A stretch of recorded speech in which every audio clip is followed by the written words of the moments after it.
Hey guys, Ashton here again. Today we're not really doing a review, we're taking a look at a reformulation and a vintage version of a fragrance, comparing them and seeing which is better. So the fragrance is Dirty English by Juicy Couture. This has always been a cheapie. It was cheap before, it's cheap now. People will say online in general that the reformulation is not worth purchasing and the original is worth purchasing. So I wanted to compare them and see which one is better and what the differences really are. So we're going to go ahead and get into the presentation, show you the differences in the bottle so you can tell them apart. It's pretty obvious which is which. Then we'll go ahead and get into the fragrance and see the differences between the two and if either one is worth purchasing. Let's go ahead and take a look at the presentation here between the reformulation and the vintage. It's pretty obvious which one is the reformulation. The bottles themselves look pretty much the same. They have the Juicy Couture crest here, and there's really not much going on the bottle. It's just a nice thick glass bottle. I'm assuming this comes through, but there is a coloration difference between the two. The vintage is a little bit lighter than the reformulation. Usually you'd think it'd be the other way around, but not in this case. On the bottom, there's the sticker with badge code info and all that good stuff. Now the cap is the easiest way to tell the difference here. On the reformulation, the cap is just a really cheap plastic cap, and it doesn't snap in, as you can see there. And it has like a little fake chain that goes around it, but it's just a plastic cap. On the vintage, it is a metal cap, and you have these little charms that hang down and a leather band that goes around the cap itself. And this actually snaps in. You can hear it there. This just kind of slides on like so. So that's the difference between the two. Really, the only main differences are the caps and then the juice color itself. Like I said before, if you read reviews online about this fragrance, you'll find all kinds of people saying that the reformulation is terrible, that it should be thrown away, that you should never purchase it, and that the vintage is the only way to go.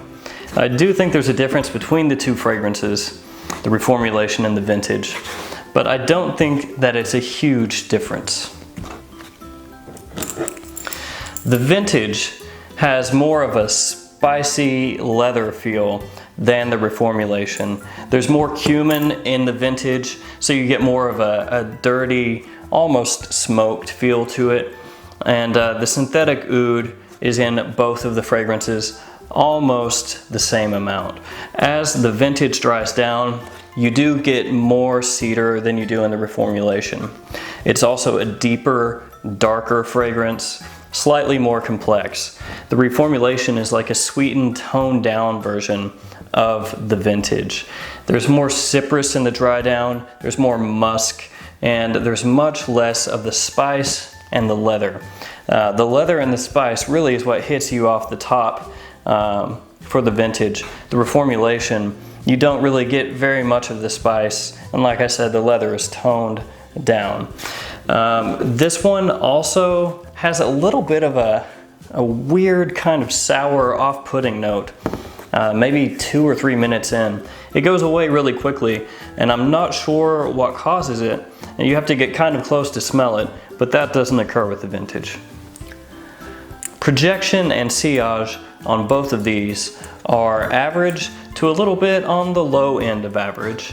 The vintage does last a little bit longer than the reformulation, and the reformulation does turn into a skin scent sooner than the vintage, but neither one of these are projection monsters.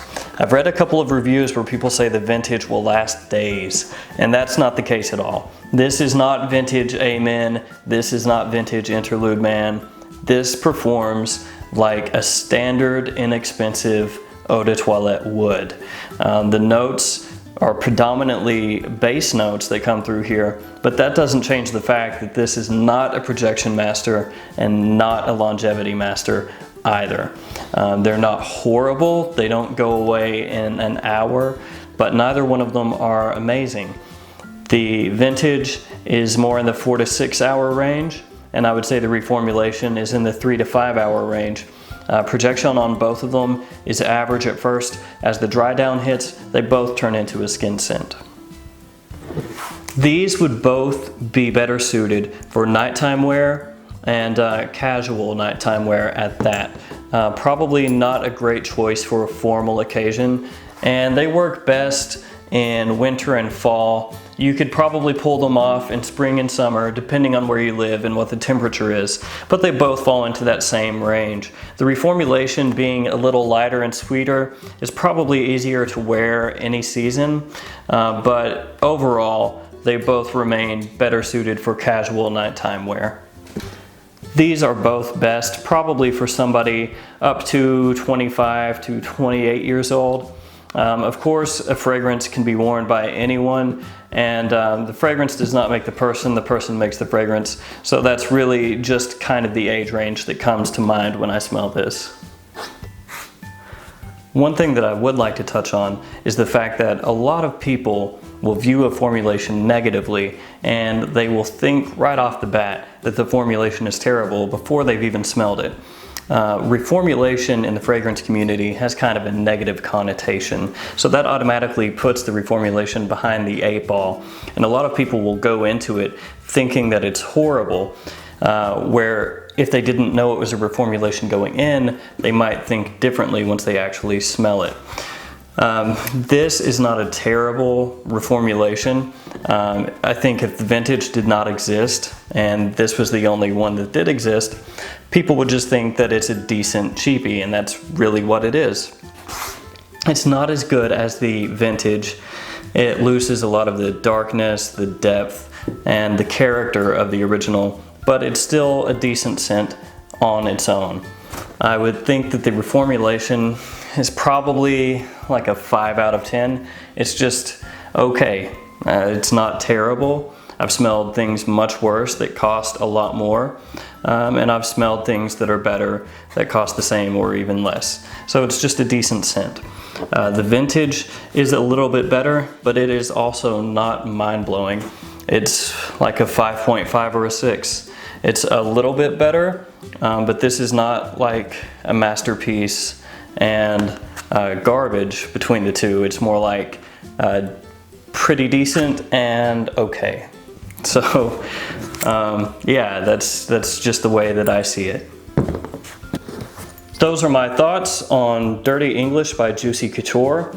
I do think that the vintage is superior, but I don't think that it is as huge of a gap as some people would have you believe. If you can find the vintage, pick it up. If you're interested in the reformulation still yet, then I don't think it's a horrible choice, especially if you're on a budget. It is a little bit different than most of the very affordable fragrances out there, so it may be worth consideration. All right, let me know if you've smelled either or both of these, or if you own either or both of these and what your thoughts are. Until next time, like, comment, and subscribe. Thanks.